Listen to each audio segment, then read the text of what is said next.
Finally tonight, a story about storytelling. Our colleagues at KQED in San Francisco are the television leg of an unusual reporting partnership that includes the San Francisco Chronicle, the Center for Investigative Reporting, and the residents of a public housing project in Richmond, California. Jeffrey Brown looks at what they produced. In many ways, it was a traditional, hard-hitting news investigation. He hasn't had heat for more than a year. The housing authority says it fixed the problem in October. It took months of digging, combing through stacks of documents and interviewing sources for the Center for Investigative Reporting's Amy Julia Harris and her colleagues to flesh out myriad problems at the Richmond Housing Authority. It gets really bad over there. But this investigation had a twist, one that offered a different way of reporting the news and describing what's going on through poetry. This is where rodents and roaches are like family because we share the same meals. We feel 30 below air from cracked windows, no heat from when Richmond wind blows. DeAndre Evans, Will Hartfield, and Dante Clark, all in their early 20s, grew up in Richmond. Last fall, they joined CIR's Harris as she interviewed residents and documented living conditions at two dilapidated public housing projects. What they heard and saw, the cockroaches, mold, and other squalor, inspired the three to write a poem called This Is Home. I see barren hallways, broken cameras, uninvited guests. There's no service here. As if a sea of people were cast away on an island to fend for themselves. The weather outside is frightening. It's all part of a new effort called the Off-Page Project, a collaboration between CIR, a nonprofit, nonpartisan journalism organization, and the San Francisco-based Youth Speaks, which promotes writing and education and hosts a yearly poetry slam competition for young people. Jose Vadi directs the Off-Page Project. It's trying to find new ways to tell investigative journalism in a new light, in a new form of storytelling. And also wanted to reach a younger audience and have them kind of have the conversation centered around them, around some issues that are, affecting their lives and their day-to-day. Who's it for? I mean, is it for the journalists or is it for the young poets? I think it's for both, I think with the reaction from our initial work, journalists and young people alike are able to kind of find a common ground through a platform like Off-Page. Vadi himself bridges the two worlds. I know of a twinge that exists in the doldrums of my soul, exhausted by sitting on asphalt with a pepper-sprayed face and calling this social change.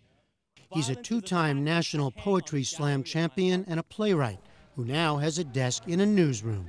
There was that initial hesitation of, here's this poet coming into a newsroom, dealing with some hardcore investigations. Is this poet going to come in here and wear a beret and just, write couplets all day? I think that was, a fear, But I think when they realized that, myself, I come from a background where a lot of my art is informed by everything that goes around, my daily life and what I read in the paper and what I see on the streets.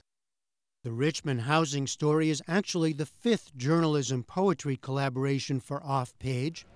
Previous investigations looked at sexual abuse of female farm workers. I've seen these supervisors kiss and hug their wives and kids with the same hands and mouths they force on these women. And bankruptcy problems in Stockton, California, where teens were given access to CIR reports on the city's financial mismanagement. It will cost the city $1 million a year over 30 years to pay back the $10.9 million it rated for the arena complex. Wow. I never even knew that. That's hella money. Stockton, it's dangerous up in here. The murder rate is a murder race in here. In reporting the Richmond story, CIR's Amy Julia Harris says the perspective of the young poets brought something extra to her journalism. When I found out I was going to be working with poets, I had no idea how that was going to work. I took the poets in to talk to people that I'd been talking to, and they were asking very pointed questions and said, how are you able to live like this? And were asking really good questions that kind of helped inform my reporting. I thought the poets did an amazing job of just capturing the sentiment of residents and contextualizing it in broader issues of neglect. Editors at the San Francisco Chronicle seem to agree. In addition to running Harris's article in the paper, they've posted a link to a video of the poets performing their work. I see Juanita, a double amputee bound to a chair, hand scarred not by surgery or disease, but by a room and a door that a wheelchair wasn't made for. For their part, Evans, Hartfield, and Clark say they learned from the experience. You can use news as a way to connect everybody to what's really going on. Y'all live in the same community, but you don't know what's going on in that house next door to you. How does this connect to your poetry, your own writing? I'm bringing the people's perspective. See, when you hear our poem, it's like you're listening to the people who actually have to live in these conditions. I mean, it's one thing for you to hear a person talking about it, but to hear a person who's living it is something else. What did you guys think of rehearsal the other day? The three are now working with Jose Vadi to turn their poem into a theatrical production, which they plan to perform next month in San Francisco. And they say they're hopeful the investigation they were part of will lead to changes in Richmond's public housing projects, a sentiment Dante Clark wrote about in the final verse of This Is Home. Got to protest, raid the government, shake their pockets, and make them fix these projects, huh? Because if not here, then where? Where do we go next, huh? Because left is cemetery. But until tomorrow, before my thoughts will manifest kingdom, and we feast in an abundance of wealth, we'll break bread, share what leftover scraps we have, and find communion in our struggle. This is tomorrow.